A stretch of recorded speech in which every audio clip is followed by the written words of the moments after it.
Welcome friends. Maths competitive எக்ஸாம்ஸில் வந்து ரொம்ப முக்கியமான இடத்த பிடிச்சிருக்கு. TNUSRB, TNEB exams, railway exams, bank exams and teaching exams, TNTET, SSC exams and TNPSC exams. இப்படி எந்த கவர்மெண்ட் காம்படிட்டிவ் எக்ஸாம்ஸ் எடுத்தாலும் அதுலேருந்து ரீசனபிள் நம்பர் ஆஃப் கொஸ்டின்ஸ் வந்து மேக்ஸ்லேருந்து கேட்குறாங்க.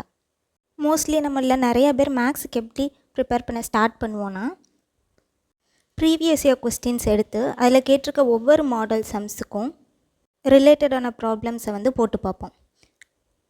அப்படி போட்டு பார்த்தே 25 மார்க்ஸ்க்கு 21 இல்லை 22 மார்க்ஸ் வாங்கிடுவோம். பட் காம்படிட்டிவ் எக்ஸாம்ஸை பொறுத்தவரை each and every mark is important. Certificate verification போயிட்டு 1-2 மார்க்கில் ஜாப் மிஸ் பண்ணவங்கலாம் இருக்காங்க. ஸோ ஒவ்வொரு மார்க்கும் வந்து நம்மளுக்கு இம்பார்ட்டண்ட். இந்த வீடியோவில் மேக்ஸில் 25 அவுட் ஆஃப் 25 வாங்குறதுக்கான டிப்ஸ் வந்து சொல்லியிருக்கேன். ஸோ வீடியோவை ஸ்கிப் பண்ணாமல் ஃபுல்லாக பாருங்கள். ஃபஸ்ட் ஸ்டெப் என்னென்னா, உங்கள் சிலபஸில் இருக்க டாபிக்ஸை பேசிக்ஸ்லேருந்து படிக்க ஆரம்பிங்க. ஃபஸ்ட் டாபிக் தெளிவாக புரிஞ்சிருச்சு அப்படின்னா செகண்ட் டாபிக் எடுங்க. ஸோ கான்செப்ட் கிளாரிட்டி தான் it's going to help you to score 25 out of 25 in maths. Second step என்னென்னா, ஃபார்முலாஸை தரோ பண்ணுறது. நீங்கள் ஒவ்வொரு டாபிக் முடித்ததுக்கப்புறம் அந்த டாபிக் ரிலேட்டடான ஃபார்முலாஸை தனியாக நோட்டில் எழுதி வைங்க. இது வந்து பின்னாடி நீங்கள் ரிவைஸ் பண்ணுறதுக்கு ரொம்ப யூஸ்ஃபுல்லாக இருக்கும். மேக்ஸை பொறுத்தவரை ஒரு ப்ளஸ் ஒரு மைனஸ் சைன் மாறினா கூட ஆன்சர்ஸ் வந்து தப்பாக தான் வரும். ஸோ நீங்கள் படிக்கிறதுக்காக எடுக்கிற நோட்ஸை வந்து ரொம்ப தெளிவாக எடுங்க, மிஸ்டேக்ஸ் இல்லாமல். தேர்ட் ஸ்டெப் என்னென்னா, ப்ராப்ளம் சால்வ் பண்ணுறதுக்கான ஷார்ட்கட் மெத்தட்ஸ் வந்து தெரிஞ்சுக்கணும். பேங்கிங் எக்ஸாம்ஸ், எஸ்எஸ்சி எக்ஸாம்ஸ்க்கெலாம் ஷார்ட்கட்ஸ் தெரிஞ்சுக்கிறது ரொம்ப அவசியம்.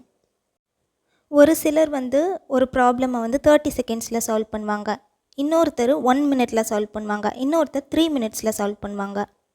இந்த 3 பேத்தில் அந்த 30 செகண்ட்ஸில் சால்வ் பண்ணுறவங்களுக்கு தான் மற்ற கொஸ்டின்ஸ் அட்டன் பண்ணுறதுக்கு நிறையா நேரம் கிடைக்கும். அவங்கள மாதிரி நீங்களும் அந்த ப்ராப்ளமை வந்து 30 செகண்ட்ஸில் சால்வ் பண்ணணுன்னா ஷார்ட்கட் மெத்தட்ஸ் வந்து கண்டிப்பாக தெரிஞ்சிருக்கணும். ஃபோர்த் ஸ்டெப் என்னென்னா, ரெப்படிட்டிவ் ரிவிஷன்.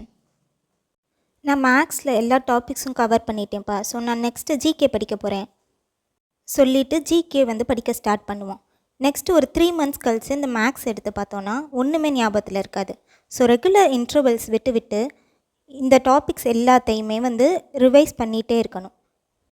அப்போ தான் உங்களுக்கு மறக்கவே மறக்காது. ஃபைனல் ஸ்டெப் வந்து இஸ் ப்ராக்டிஸ்.